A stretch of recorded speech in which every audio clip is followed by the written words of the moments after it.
for me, just getting out there and kind of sharing my story, you do it for a whole bunch of reasons, but I wasn't expecting how much it would impact me personally. And so I'm really glad that you mentioned that. In fact, one podcast that I did with a brain scientist who works with a lot of suicide prevention in the workplace was talking about that there's so much gaslighting in this kind of life event that that kind of truth telling can be really, really powerful. Is that you're courageous and that you're strong for having survived some of the things that you've done.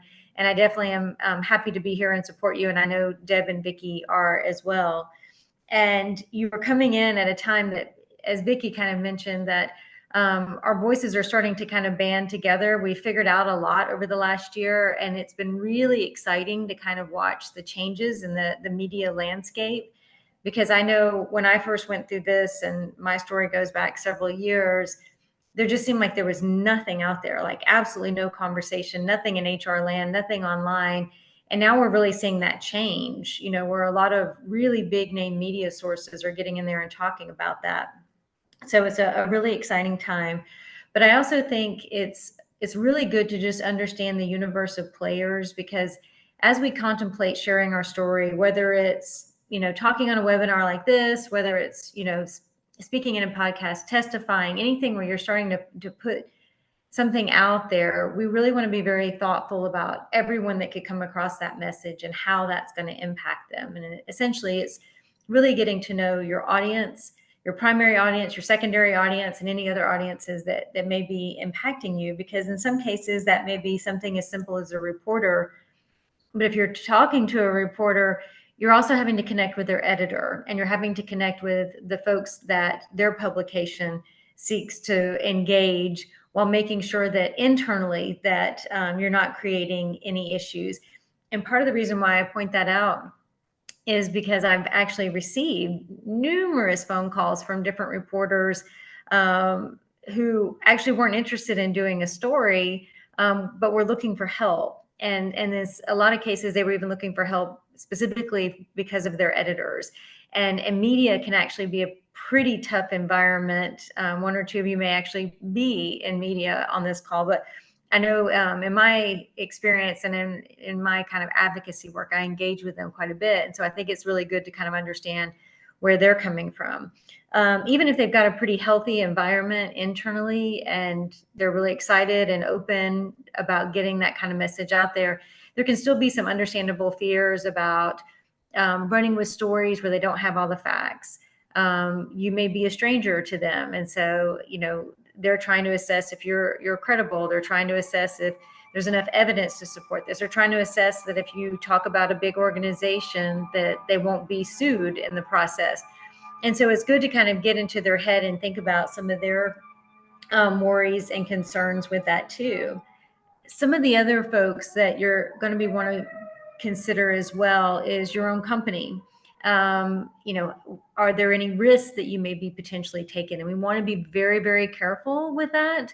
I myself signed an NDA, and so I'll get into that in a little bit about how I navigate around telling my stories in ways that don't put me personally at risk. And we want to make sure that each one of you are protected as you go through this type of activity as well. There's also your peers. You'll find that once you become active in some of these spaces, that a lot of the kind of quiet suffering folks from your organizations tend to be some of your more active followers. And so understanding how your words can land with them, encourage them, help them, shift environments in the places you left behind, and even potentially the places where you may be moving into, can be really good to think about. And then, of course, there's the people that you want to help and your future prospects. I know when I first started talking about workplace abuse, I was cautioned strongly, don't do this. This is career suicide, especially if you work in HR. No one will ever hire you again. And then I remember one of the first articles I had come out on this subject was with HR Brew. And after the interview, they titled the piece, "How to Sue Your Boss." And I remember my mom calling me up afterwards, and she was like, do you still have a job? And in my case, my boss happened to have already liked that article online, had read it and thought it was wonderful. And it was because I had landed in a place of high integrity where I could do something like that. So I was still writing from a place of safety. And so we'll talk about a little bit of that too. The other thing that I think is really important to mention is, as you're thinking about stepping out into some of these spaces, is to also not do it alone. So Deb and Vicky can attest that a lot of times when I'm getting ready to write something, I will reach out to them. I will ask for early feedback. I go through kind of a considerate process, both internally to make sure that, my words are landing the way I would like them to land, but also to time it for support. In a lot of, social media environments, that early engagement can be really, really critical. LinkedIn, for example, we talk about the golden hour. So if you want a story to get out there and to actually be seen and to be heard, that timing can be really significant. And so a lot of times, just by engaging with a group of folks ahead of time, it can encourage that early engagement to help it see more people. And it can also give you an opportunity to tie in other people's stories, to weave together other things that you care about.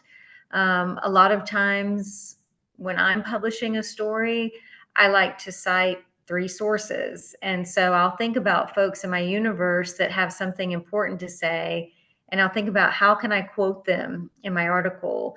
If I'm getting the spotlight, how can I share that spotlight with somebody else in our kind of in workplace abuse ecosystem? And they too will go out and help put a spotlight on that and help spread the word.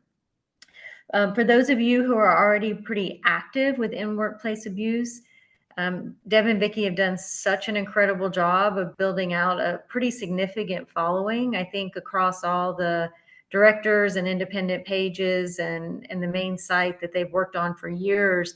There's roughly 200,000 followers. And Deb, correct me if I'm wrong, but I believe that you're getting like 1 million views a month.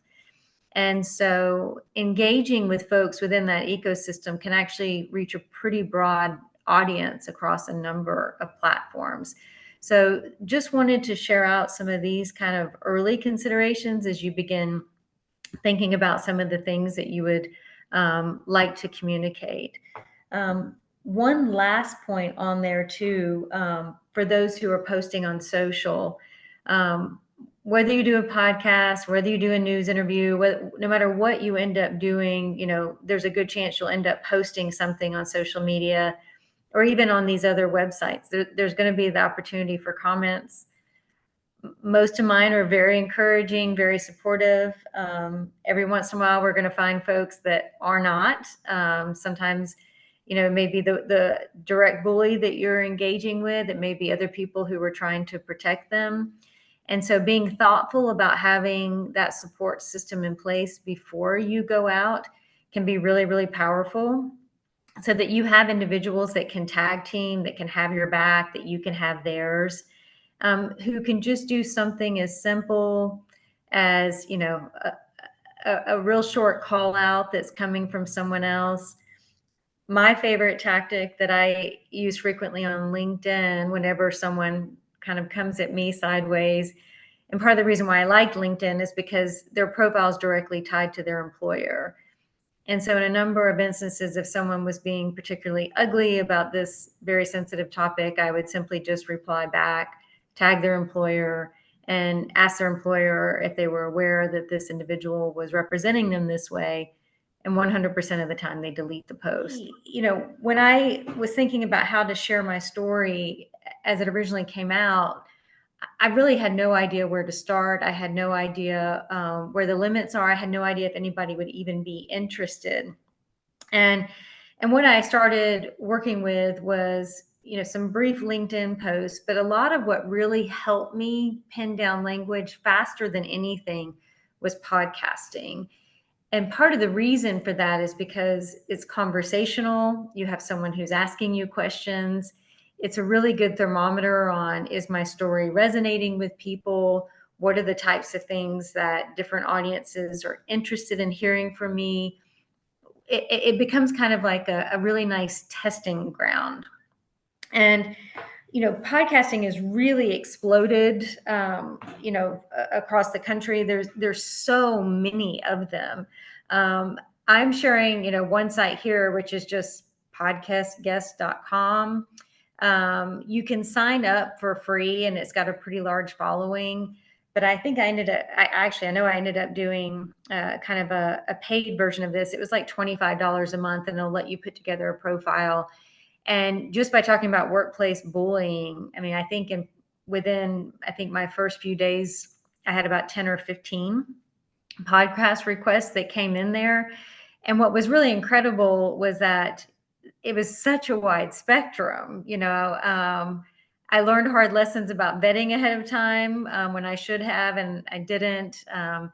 There was one gentleman who I think was working out of a gas station, if I recall him saying that correctly, who had like 5 followers in Tennessee. And then there was another fellow who was, kind of an anarchist. And so for me, it was kind of interesting because they were polar opposites on kind of political spectrums. And I would work with folks that had millions of followers, and some had very few followers. But what's so interesting about workplace abuse is it literally just touches everyone. I found that there were audiences in every field, in every industry, that were really hungry for this type of content. And so it can be a really good way to kind of dip your toe into something. And so I mentioned this one, but then there's also just a very simple pod match too. And so, both you can also just do like a simple Google search, and you can find these, and they'll send you emails every day with 10 different types of podcast hosts that are looking for audiences. Some may be similar, some maybe not. A lot of the free services, you might have to dig through a bunch of emails to kind of find something that's really useful. But I throw that out there for your consideration, because there can be some really good ways to kind of get started in there.